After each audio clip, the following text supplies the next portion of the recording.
Hati-hati dengan bakat, baik buat kalian yang merasa punya banyak bakat maupun merasa tidak berbakat. Kenapa? Simak penjelasannya sampai akhir video supaya kita paham.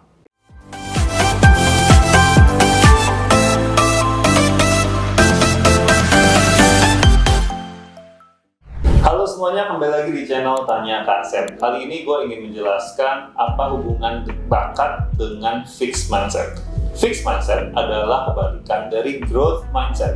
Apa itu fixed mindset? Apa itu growth mindset? Silahkan ditonton dulu video-video gue sebelumnya di channel Tanya Kak Sep atau lihat di Instagram gue @samuelamanta. Gue akan mulai penjelasan gue dari sebuah cerita. Cerita pribadi gue ini kisah nyata, nggak gue buat-buat. Jadi, waktu kecil, gue merasa bahwa gue itu memang anak yang penuh bakat, terutama dalam hal bermusik.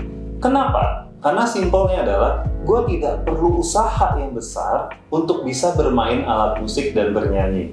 Sementara, di saat yang bersamaan juga, gue gak punya alat musik. Gue gak punya uang untuk les musik pada saat itu. Jadi, makin-makinlah gue betul-betul bangga dengan bakat gue. Ditambah lagi, dibandingkan dengan anak-anak seumuran gue, permainan musik gue jauh lebih baik pada saat itu.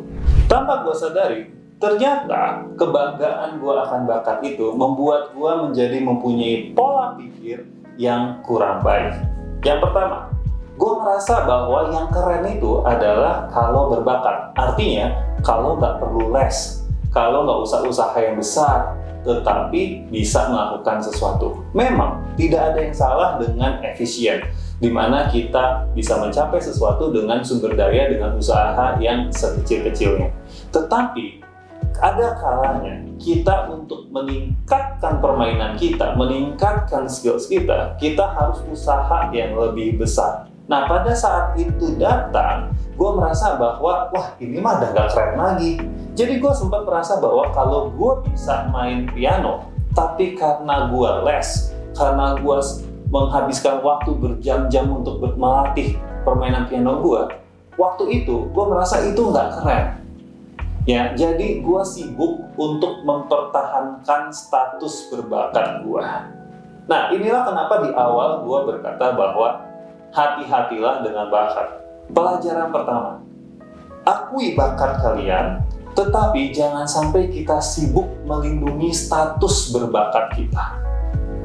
Contohnya adalah tadi diri saya. Saya tidak mau ikut les piano hanya untuk melindungi status bakat saya. Karena saya takut orang akan berpikir bahwa, wah ternyata kamu jago karena les ya. Nah, akibatnya apa? Ya permainan piano saya jadinya stuck gitu-gitu aja. Padahal saya tahu untuk meningkatkan permainan piano saya, sudah saatnya saya harus les. Saya harus berguru kepada orang yang lebih jago dari saya. Yang kedua, dengan membanggakan bakat, maka saya menjadi terbiasa untuk berpikir bahwa kalau ada hal-hal yang saya harus lakukan dengan penuh effort, dengan usaha yang sangat besar, saya jadi berpikir bahwa, oh, jangan-jangan ini bukan bakat saya. Kalau ini bukan bakat saya, maka sebaiknya saya tidak melanjutkan pekerjaan ini, saya tidak melanjutkan untuk melatih kemampuan ini. Nah, inilah yang menyebabkan saya sempat menjadi orang yang tidak konsisten. Baru belajar alat musik A, lalu mulai susah, saya mulai meninggalkannya karena saya berpikir, oh ini bukan bakat saya, karena kok susah ya belajarnya. Jadi, pelajaran kedua yang bisa kita ambil adalah kalau kita punya kebiasaan untuk berhenti melakukan sesuatu atau melatih sesuatu karena sudah mulai terasa sulit dan kita berpikir bahwa oh mungkin ini memang bukan bakat kita, sebaiknya kita tinggalkan. Nah, ini sudah menjadi alert bahwa kita sudah dipengaruhi fixed mindset. Dengan demikian, kita jadi tidak pernah akan bisa untuk mempunyai skills yang betul-betul mendalam. Karena biar gimana pun, sesuka apapun kita terhadap suatu hal, pasti akan ada masanya di mana kita harus merasa tidak nyaman demi hal-hal yang kita suka. Contoh, saya suka banget main piano. Tetapi untuk bisa mengupgrade permainan piano saya tahu bahwa saya harus bisa baca not balok. Dan belajar baca not balok itu tidak mengenakan sama sekali buat saya yang sudah terbiasa menggunakan feeling dalam bermain alat musik. Nah, tapi karena saya punya fixed mindset di mana saya berpikir, oke, kalau belajar not balok itu tidak menyenangkan, belajar not balok itu sulit, saya langsung berpikir, oh, ini berarti main piano bukan bakat saya. Udahlah, saya tinggalin aja. Lalu saya mulai sibuk mencari apa bakat saya.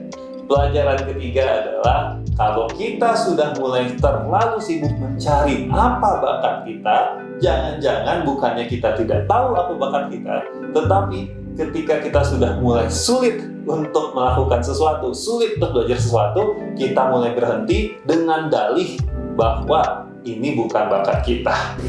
Nah, buat teman-teman yang merasa nggak punya bakat, ini juga bisa menjadi salah satu faktor fixed mindset. Karena apa? Karena berarti kita berpikir bahwa untuk bisa melakukan sesuatu dengan baik, saya harus punya bakatnya dulu. Nah, ini bentuk fixed mindset. Jadi hati-hati juga apabila kita merasa tidak punya bakat. Padahal kenyataannya adalah untuk bisa melakukan sesuatu, ya kita harus belajar. Terlepas kita punya bakat atau tidak punya bakat. Bagi saya, ilustrasi sederhananya adalah memang kalau kita punya bakat akan suatu hal, kita mungkin start awalnya ada di sini. Agak lebih tinggi dibanding teman-teman yang tidak seberbakat kita.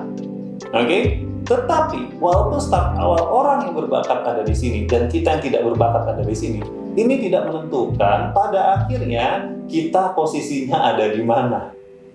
Ya, yang menentukan adalah usaha dan juga cara belajar kita yang kita pilih. Nah, itulah kenapa kita harus hati-hati dengan bakat. Jangan sampai bakat ini jadi bumerang. Harusnya bisa jadi senjata kita untuk mempunyai skills, kemampuan, dan mencapai tujuan kita, tetapi malah jadi bumerang sebagai alat untuk membuat kita jadi punya fixed mindset dan sibuk untuk mencari bakat atau sibuk untuk menyalahkan diri karena tidak punya bakat. Semoga video singkat ini bermanfaat buat teman-teman dan jangan lupa di-share ke teman-teman kalian yang menurut kalian perlu untuk mendengar video ini demi perkembangan dirinya. Di-save juga boleh buat diri kita supaya ini menjadi self-reminder. Dan terakhir, subscribe dan nyalakan notifikasinya. Kalau mau connect with me, kalau mau ngobrol-ngobrol sama saya, bisa langsung DM ke Instagram @projecthr atau Instagram saya @samuelamanta. See ya!